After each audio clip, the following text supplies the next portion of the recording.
Hello, dare to enter. Because here at the scariest places on earth, spooky season lasts all year round. Join me as we uncover creepy, eerie, and spine-tingling tales that'll have you sleeping with the lights on. But if you can handle the scares, I'll see you inside. Alright, story time.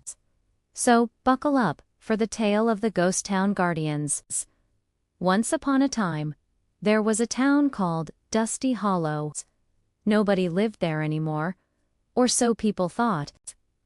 Now, if you've been watching for a while, you know that when it comes to abandoned places, there's always something waiting in the shadows. But hey, that's why you're here, right? To hear those scary stories, and let me tell you, Dusty Hollow has plenty of them. One day, 3 friends decided to pay a visit. Let me introduce you to these brave souls. First, there's Max, the natural leader of the group, an 11-year-old kid with a thirst for adventure. Then there's his younger sister, Ellie, a curious 10-year-old with a nose for mysteries. And finally, there's Leo, Ellie's best friend. A tech-savvy, 9-year-old who's always ready with a gadget or a good joke. And let's not forget their Grandpa Joe. These kids are lucky enough to have him around. The former sheriff of Dusty Hollow.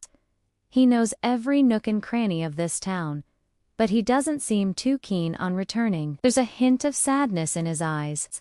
So, armed with flashlights and courage, they set off to explore the abandoned town. As they approach, dark clouds gather overhead, casting long shadows across the deserted streets. The wind whistles through the gaps in the wooden doors, creating an eerie symphony of creaks and groans. Tumbleweeds dance across the dusty road, the only movement in this seemingly lifeless town. As the kids step into the town square, they can't help but feel a sense of unease. The silence is deafening. The air is heavy with the scent of decay, and the only sound is the distant cry of a crow. They exchange nervous glances. Max tries to lighten the mood, but his jokes fall flat.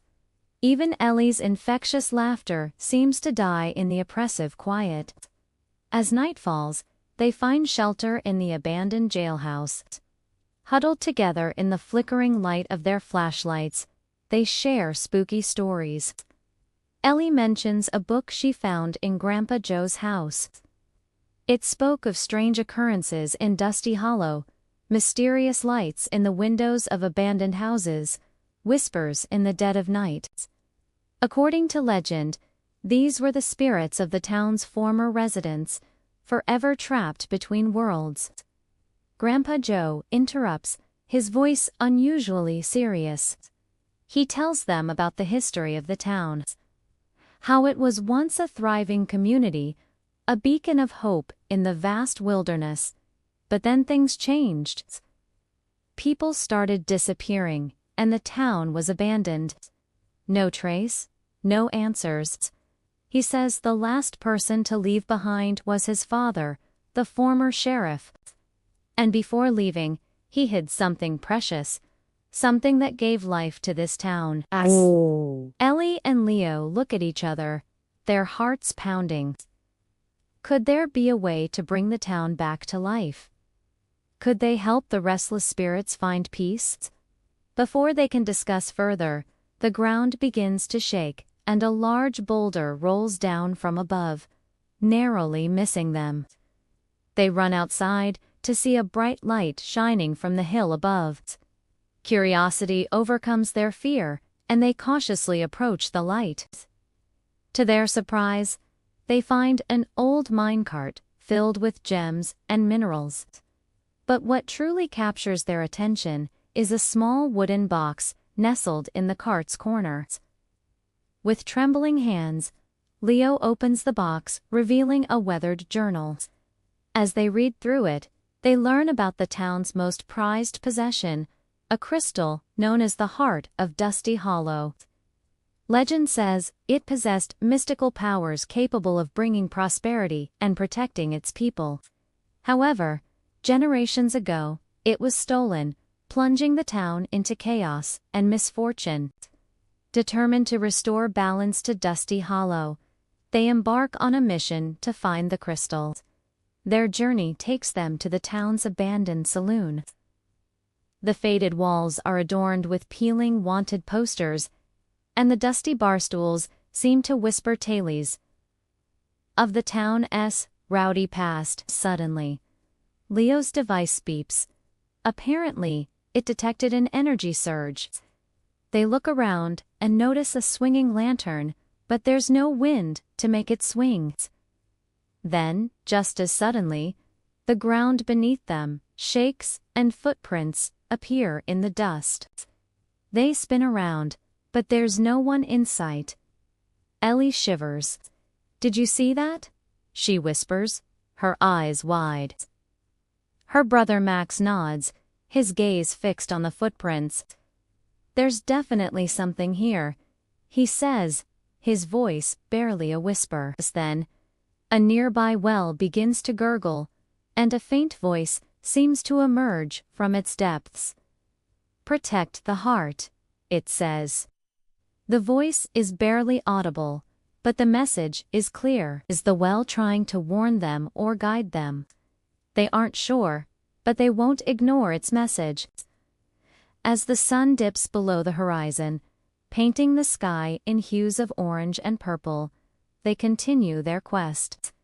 They head towards the old sheriff's office, a solid brick building with a faded American flag still fluttering from its porch.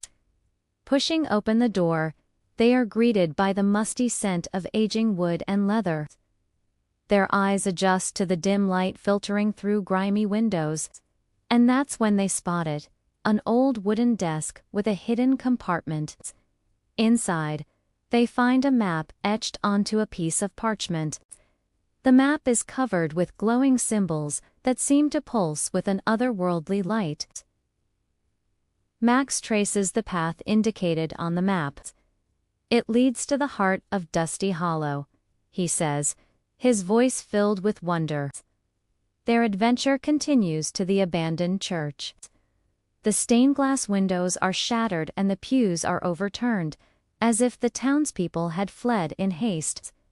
Suddenly, Leo's device beeps again, guiding them to a loose brick in the wall.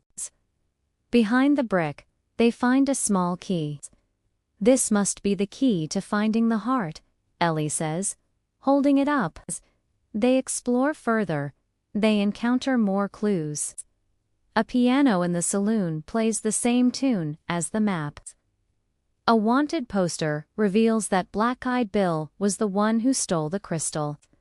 And in the basement of the general store, they find a trapdoor leading to underground mines. Finally, they reach the end of the tunnel. Their flashlights reveal a huge cavern filled with glittering crystals. In the center, floating above a cracked pedestal, is the heart of Dusty Hollow.